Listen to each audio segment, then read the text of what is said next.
of a possibly significant severe weather event that will unfold across parts of the Midwest and also parts of the South. There will be a tornado threat along with the threat for some large hail and some damaging winds, especially in the dark red and light purple regions across parts of Arkansas and also Missouri. The severe threat will extend into the upper Midwest. As you can see, this red area, which indicates a possible slight risk, extends into southern Minnesota. This is a general outlook for what I think will happen on Wednesday. I might have more on other outlooks as we get into the video. Now, before you get started here, I think it'd be nice if you did hit the subscribe button and turn on the notification bell. Alright, now here's our current warning and watch map as of 6 p.m. Central Daylight Time. You can see that there is a severe thunderstorm watch in effect for parts of Kansas and Nebraska. And there are a few wind advisories in the central and southern plains.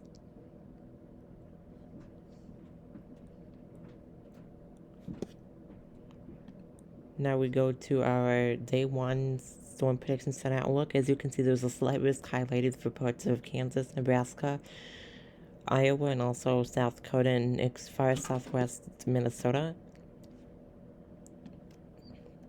Now we have a marginal risk for parts of Iowa, Missouri, Arkansas, Oklahoma, Kansas, Nebraska, also South Dakota, Minnesota, and into northern Wisconsin.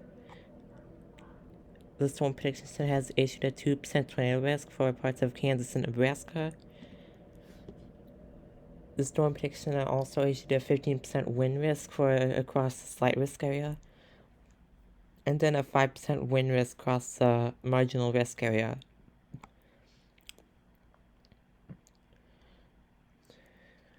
Slight risk also issued for 15% hail risk across slight risk and also a 5% hail risk across the marginal risk. For day 2, there was a slight risk issued for parts of Texas, southeast Oklahoma, Louisiana, Mississippi, far western Alabama, Tennessee, Arkansas, and Missouri. Storm Prediction Center issued a marginal risk for parts of Louisiana, Texas, Oklahoma, Kansas, Missouri, Iowa, Illinois, in Kentucky, Tennessee, and also, maybe I mentioned this, Mississippi too. Across the general slight risk area, there is a 5% tornado risk, and also much of the marginal risk, there is a 2% tornado risk. Across marginal risk, we see a 5% wind risk, and across slight risk, there's a 15% wind risk. Across much of the western half of the slight risk, there is a 15% wind risk, and across parts of the slight risk, which was for winds, and across marginal risk too, there's also a 5% hail risk. There will be some moderate instability extending from Gulf of Mexico and across the plains into the Midwest and upper Midwest. As you can see right here, some 2,000 joules per gram values across parts of Texas, Oklahoma, and Kansas. As you can see. And then as we head into Wednesday and Thursday, you can see that it's kind of moving across the central U.S. As you can see, and some moderate instability can be seen across parts of Texas, Louisiana, Mississippi, Arkansas, Missouri, Illinois, Indiana, Kentucky, Tennessee, also parts of Iowa, Minnesota, and Wisconsin. As you can see, there might be some localized areas of higher instability, 2,000 joules per gram across northern Missouri, parts of eastern Texas, and northeastern Louisiana. But let's see what this does, because this is 20C Wednesday. And see, as this instability up here begins to weaken, as there might be some capping. Down here, it's still kind of going on a little later than this does, but it's also kind of starting to die down. 1 a.m. UTC. That would be equivalent to 8 p.m. Central Daylight Time and 9 p.m. Eastern Daylight Time. This is Wednesday evening, now Thursday early morning hours. We might see some more or severe weather throughout the later part of this week. On news, you consider this elevated instability across southern Texas and some moderate instability there too. Also, some moderate instability extend to places like southeastern Louisiana, Alabama, Georgia, possibly into Tennessee. Some weaker instability extending places like Indiana, northeastern Illinois, central Wisconsin, and southeastern Minnesota. But I don't think there will be anything going on there because there's not enough instability for that, and there's not much, I think, there to support the severe weather, any severe weather there. So, as we head into the bulk share, we're going to show you how may or may not kind of set things into play here. As you can see right now, there's some areas of favorable bulk shear, like up to 30 knots, or 40 or 35, 40 knots, something like that.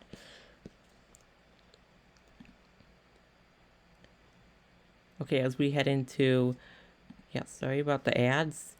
Some bulk shear kind of spawns into place, but it's not really gonna do much across the northern part. Yeah, okay, hold on, let me pause this for a moment. Well, there might be some bulk shear up here where that could extend Iowa and also places east possibly, but I don't really know if there was going to be. There's some uncertainty here. That's why I didn't. The Storm Prediction Center has highlighted any severe risks. This right now is this area right here in the lower Great Lakes and across the Great Lakes basically is in a general thunder risk. I mean, they highlighted marginal risk places like Iowa and right here, as you saw the Storm Prediction Center alerts. But again, because of uncertainty on moisture return and also the bulk shear, they didn't have anything here as they're not really looking at favorable amounts of bulk shear to support the overall severe weather threat. Anywhere east of Iowa, basically, or Missouri, like right here, like, I mean, there would be favorable bulk shear in southern Illinois. That's why they didn't highlight it for my area, which is Chicago Metro and stuff. This is the supercell composites map. And as you can see, there are some values over 5 across parts of Texas and southern Oklahoma, like right now, as of Tuesday evening. And then watch as this kind of becomes higher values, possibly into the 20s across Oklahoma, also in southern Kansas and parts of northern Texas, especially, where there could be supercell composites of 10 or over, surface-based. And again, look at those values over 20, southern Kansas and central Oklahoma. I'll go into a little higher values briefly at some point. Across those same areas, look, now they're like really close to 30. And yeah, watch as this kind of just regenerates the next day. See how far do these supercell composites go? They don't really go that too far inland. See, like right here, that they kind of stop over Missouri, but then some supercell composites show up places like eastern Iowa and far northern Illinois. And also appear in some small valleys, 1 to 2, across western western Wisconsin and southeast Minnesota. So yeah, again, supercell composites are none, so that's why they didn't highlight any severe risk over here, but kind of did over here because the main threat of thunderstorms would be in the day here, and this would be like kind of overnight stuff. And again, it does kind of is congealed together at some point. Some localized supercells comprised of like 12, 13-ish in parts of northwest and west central Illinois. This is south of the Quad Cities area right there, as you can see. Yeah. Some like 1 or 2 localized, maybe across parts of the southeastern Illinois, southwest Indiana, and west Kentucky here too. So you can see that the main line of elevated severe storms would be from Texas, Louisiana, Arkansas, and also into Missouri. Maybe Iowa, but there's really great uncertainty in this region. That's why they're not highlighting much of a severe risk and nothing to the westerlies. I mean, even though there is favorable cape over here, it's just other ingredients are kind of not there to go together. So that's why there's no like marginless or anything like that there. Now we go to the significant tornado parameter. And this time we're gonna go to the 10th like we did in the other maps. There isn't really much to see over here other than some values up to 0.3